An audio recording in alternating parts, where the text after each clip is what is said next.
Ang kahilingan ng ina ni Santiago at Juan. Lumapit kay Jesus ang asawa ni Zebedeo, kasama ang dalawa niyang anak na lalaki. Lumuhod siya sa harapan ni Jesus upang sabihin ang kanyang kahilingan. "Ano ang gusto mo?" tanong ni Jesus. Sumagot siya, "Kapag naghahari na po kayo, paupuin ninyo sa inyong tabi ang dalawa kong anak, isa sa kanan at isa sa kaliwa. Hindi nyo nalalaman ang inyong hinihingi," sabi ni Jesus sa kanila. "Kaya ba ninyong tiisin ang hirap na malapit ko ng danasin?" "Opo," tugon nila.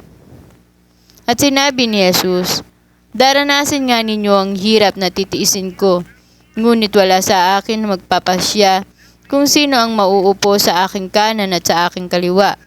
Ang mga upuang iyon para sa pinaglalaanan ng aking ama." Nang marinig ito ng 10 alagad, nagalit sila sa magkapatid.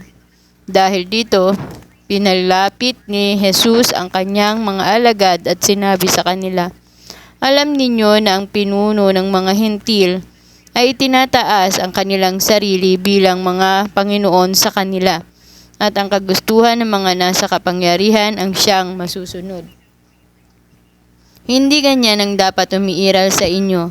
Sa halip, kung nais ninyong maging dakila, dapat kayong maging lingkod sa iba. At kung sino man sa inyo ang nagnanais maging una, ay dapat maging alipin ninyo. Sapagkat maging ang anak ng tao ay naparito, hindi upang paglingkuran, kundi upang maglingkod at ialay ang kanyang buhay sa ikatutubos ng marami."